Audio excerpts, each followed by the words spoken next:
मन का स्वभाव जो है वो पानी के सतह पर और पानी के अंदर जैसे लहरें चलती रहती हैं, ऐसे ही मन के ऊपरी सतह पर भी विचार चलते रहते हैं और मन के गहरे में भी विचार चलते रहते। विचार के साथ साथ आपकी भावनाएं जो हैं वो भी कार्यरत होती। अब ये भावनाएं आपके चेतन मन में, चेतन मन मतलब जो आप मन को जितना देखते हो, जितना मन का विचार आपको स्पष्टतः मालूम होता है, सो चेतन मन में विचार चलते रहते हैं। ऐसे ही मन की गहरे में जो हमारा अवचेतन मन है, सबकॉन्शियस माइंड, उसमें भी भावनाएं चलती रहती। भावना या यूं समझो जैसे मनुष्य है ना, तो वो भावुक प्राणी, ये अच्छा लगा, वो बुरा लगा। किसी को सुखी देखा तो अच्छा, ये इसकी पत्नी सुंदर है इसलिए सुखी है, इसका घर बड़ा है ये इसलिए सुखी है, इसकी जॉब अच्छी है इसलिए सुखी है, ये देखने में सुंदर है ये इसलिए सुखी है, इसके भाई बहुत अच्छे हैं, इसके पिता बड़े अच्छे हैं, इसकी माता बड़ी अच्छी है। तो और फिर तुरंत ही मन के अंदर चाह उठती कि ये सब मेरे पास भी हो। स्वाभाविक, बहुत स्वाभाविक। जैसे खुजली कहीं उठ जाए तो तुम खुजाए बगैर रह नहीं सकते।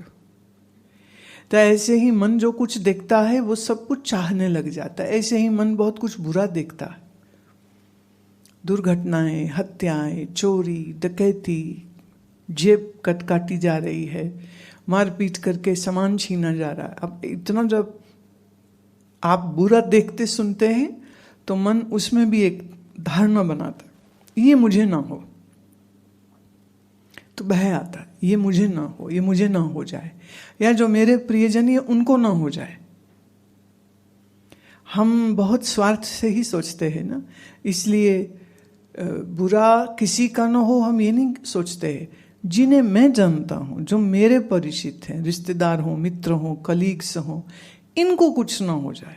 ऐसे तो रोज अखबार देखो, ऐसी ऐसी भयंकर खबरों से भरा हुआ होता है कि लगता है कि आप जहाँ रह रहे हैं ये क्या मानो कि रहने लायक भी समाज रह गया क्या।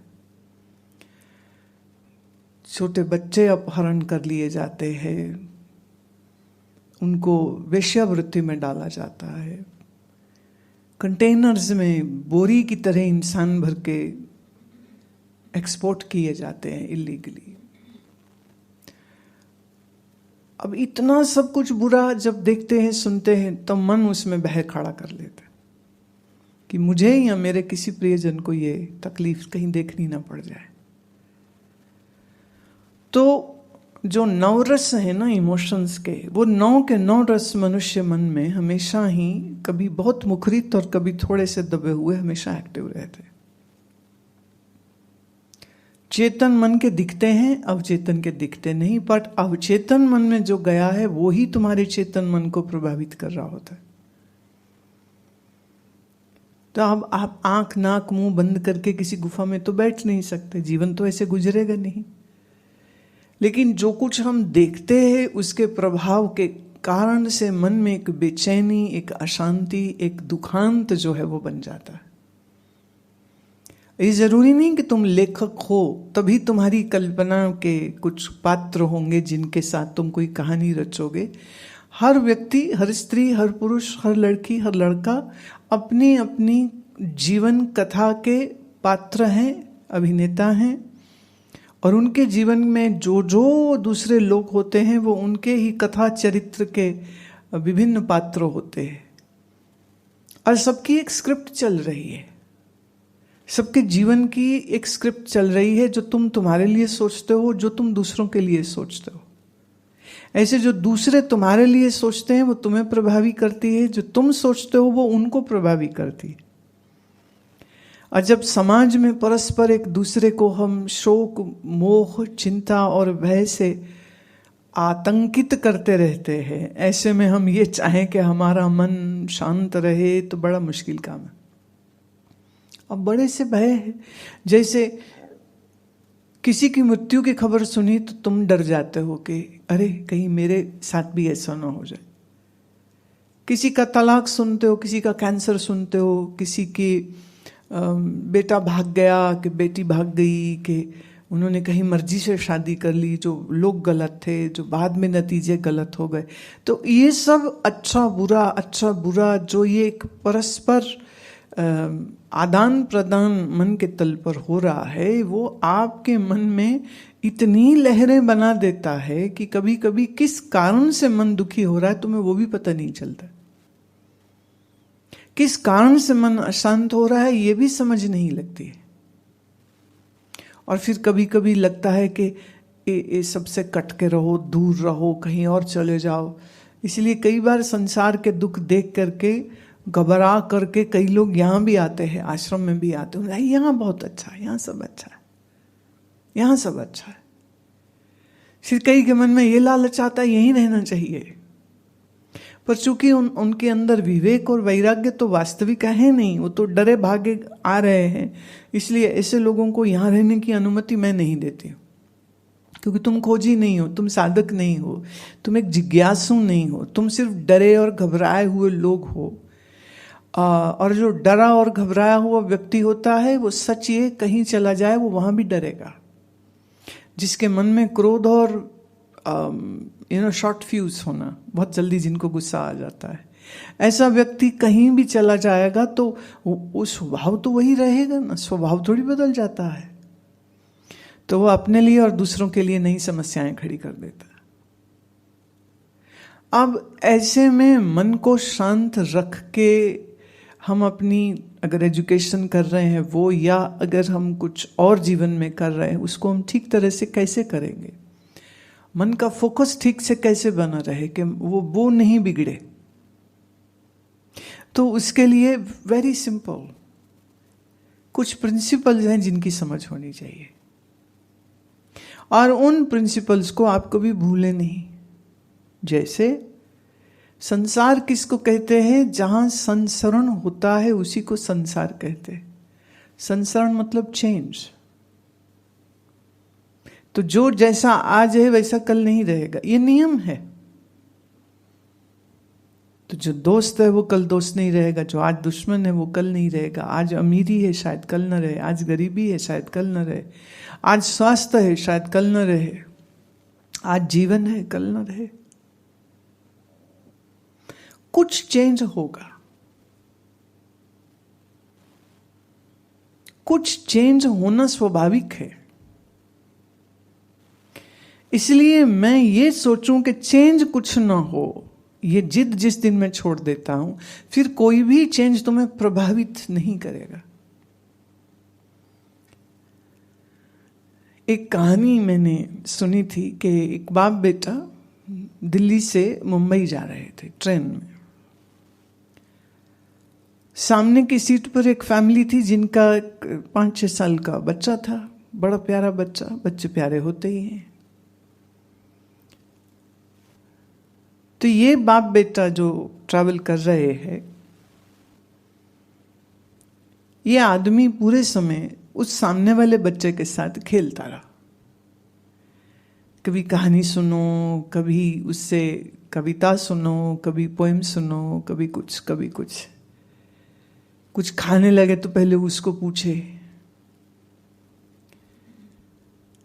तो नथुराम का लड़का हर बार देखे कि बाप तो ये मेरा है, लाड ये उससे कर रहा है, तो उसे बड़ा गुस्सा आ रहा था अपने पिता पर कि मैं साथ में हूं, मुझे छोड़ के ये सामने वाले के साथ लगा हुआ है। अब लंबा सफर है, तो लड़का तो जल भून गया, गुस्सा हो गया, लेकिन उसे शायद दिखाई भी नहीं दिया कि बेटा उससे गुस्सा हो गया। खैर मुंबई आया, ट्रेन से उतरे, ऑटो किया, नथुराम अपने लड़के को लेके बैठा, लड़का मुंह फुला के बैठा है। नथु ने कहा, बेटा क्या हुआ तुमको, तुम क्यों मुंह फुलाए बैठे हो? कह रहे अब उसी से बात करो ना जिससे पूरे रास्ते करते रहो। मेरे से अभी भी बात मत करो। तो नत्थू ने अपने बच्चे को सीने से लगाया और पुचकार के कहा, अरे बेटे, वो तो मूंगफली टाइम पास था, बेटा तो तू ही है मेरा। अब इतना लंबा सफर है, तो जैसे हम मूंगफली खाते हैं समय बिताने के लिए, इस तरह मैं उस लड़के के साथ खेल रहा था, मेरे लिए वो मूंगफली टाइम पास था। बेटा थोड़ी है वो मेरा, बेटा तो तू ही रहेगा। तो मैं तेरे से मोहब्बत रखूंगा कि उससे रखो, वो तो खाली टाइम पास था। तो थोड़ा तुमको ध्यान से देखना चाहिए कि तुम किसी का मूंगफली टाइम पास तो नहीं हो। नथुराम उस कंपार्टमेंट में बैठे बच्चे के साथ खेल रहा था, वक्त गुजार रहा था, टाइम पास कर रहा था। तो थोड़ी सी दृष्टि अपनी स्पष्ट करके देख लेना चाहिए कि तुम्हारे जीवन में वो कौन कौन लोग हैं जिनके लिए तुम सिर्फ एक मूंगफली हो। तो कम से कम आप वो गलती ना करें जो नथुराम के लड़के ने करी, कि वो गुस्सा हो गया था अपने बाप से। तो आप कम से कम गुस्सा मत हो जाना दूसरों से। और तुम्हारा असल में बाप कौन है तुम्हें वो भी पता रहना चाहिए। एक बड़ा अच्छा शब्द आता है, तू मेरे प्राण आधारे, प्रभु जी तू मेरे प्राण आधारे। कि प्रभु आप ही मेरे आधार हो, मेरे प्राणों के आधार हो, और तुम्हारा ही सिमरन करके मैं अपने जीवन को जी रहा हूं। मेरा सुख, मेरा दुख, मेरा आनंद तुम्ही से है ईश्वर। मेरा उठना, मेरा बैठना, मेरा सोना, मेरा जागना तुम्ही से है मेरा ईश्वर। अब ये वो तथ्य है जो कभी बदलेगा नहीं। This is a non changeable fact. बाकी सब मूंगफली टाइम पास है। इसलिए जो तुम्हारा अपना है, जो सत्य है, जो सनातन सत्य है, उस सत्य से आंख बंद नहीं होनी चाहिए। तो आप जब लोगों के बीच में हैं तब भी, और दिन में रोज ही, सुबह भी, शाम भी, रात में, जब भी समय मिले तब अपने प्यारे से सच्चिदानंद स्वरूप परमात्मा से अपना जो संबंध है, उस संबंध को, अंग्रेजी में एक शब्द है चैरिश, उसको चैरिश करिए। माने उसका स्वाद लीजिए। तुम लोग उसका स्वाद नहीं लेते हो। परमात्मा से रिश्ता तुम बहुत फॉर्मल रखते हो, कि जब जाएंगे गुरुद्वारा तब हाथ जोड़ेंगे, तब मत्था टेकेंगे, तब आंख बंद करके बैठेंगे, आगे पीछे कुछ भी नहीं। गुरु से रिश्ता फॉर्मल नहीं होना चाहिए। गुरु से रिश्ता ऐसे होना चाहिए जैसे खाना तुम कभी भी खा लेते हो, जब जहाँ अच्छा लगा, जो अच्छा लगा वो तुरंत खा लेते हो। उसमें कोई फॉर्मेलिटी वाली बात नहीं होती। जैसे आप अपने किसी परिवार के सदस्य से बातचीत करनी तो कोई अपॉइंटमेंट थोड़ी लेनी पड़ेगी कि तुम अपने पिताजी को मेल लिखो कि dear sir, I wish to have an appointment with you to talk about some very serious matter of my life। ऐसे तो नहीं ना, जाओगे पिताजी से सीधे, ना मेरी बात सुनो, बात कर लोगे अपनी, छुट्टी। ऐसा ही कैजुअल संबंध जो है वो परमात्मा से होने। हालांकि धर्म में हमेशा सिखाते फॉर्मल रहो, बाप से प्रेम होता है। भगवान बादशाह नहीं जिसके सामने 3 बार सर झुका करके सलाम करने की जरूरत है। नहीं करोगे तो वो सिर कटवा देगा तुम्हारा। तो तुम संतों की वाणी पढ़ो, और गुरुवाणी में 16 भक्तों की वाणियां हैं। उन 16 भक्तों की वाणियों को तुम पढ़ो तो परमात्मा से रिश्ता बड़ा कैजुअल है। तुम मेरे दोस्त हो। इतना सुंदर है, सुन यार हमारे सज्जनिक करो बेनंतिया, तिस मोहन लाल प्यारे हो फिरो खोजंतिया। वो गुरु को यार बोल रहे हैं। सुन यार हमारे सज्जन, तू मेरा सज्जन है, मेरी विनती सुनो। मैं उस मोहन प्यारे को ढूंढ रही हूं। उन्हीं कह रहे श्री भगवान मोहन को मैं ढूंढ रही हूं। कह रहे मैं मोहन प्यारे को ढूंढ रही हूं, कैसे मिलूं उसको। There is a pure flowing love and there is no formality or protocols involved. और भक्त हम किसको कहते हैं? जो इस ईश्वरीय संबंध को जीते हैं। तू मेरा राखा सब नी थाई, तापो केहा काड़ा जियो। मुझे किस बात का डर हो, मुझे किस बात पे घबराहट हो, जब तुम मेरे साथ हो हमेशा। तो परमात्मा से अपने इस संबंध को सेलिब्रेट करना और दुनिया के साथ बिल्कुल आंख खुली रखना कि हम किसी का मुफ्तली टाइम पास नहीं बनने वाले। साच नाम मेरा मन लागा, लोगन स्यो मेरा ठाठा बागा। ठाठा बागा मतलब ड्रामा। दुनिया से मैं ड्रामा करता हूं, दिल मेरा ईश्वर से लगा है। तो फिर फोकस बिगड़ने का कोई कारण नहीं रह जाता है ना। अब हम दिल कहां कहां लगा लेते हैं। अच्छा, जिनसे दिल हम लगाते हैं वो उन्होंने सदा सदीवी जीना नहीं है, हमेशा संग साथ नहीं रहते।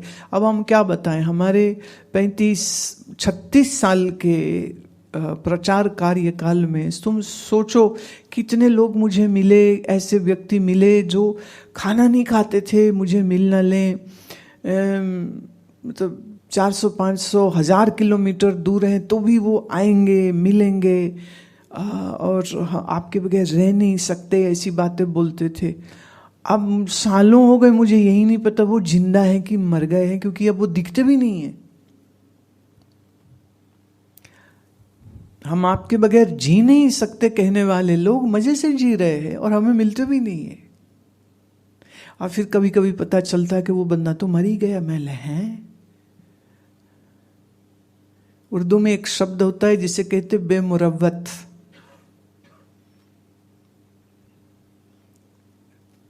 तो ऐसे लोग तो क्या बेमुरव्वत होते हैं ना, बताते भी नहीं कि मरने वाले हैं, मर गए हैं या मर जाएंगे।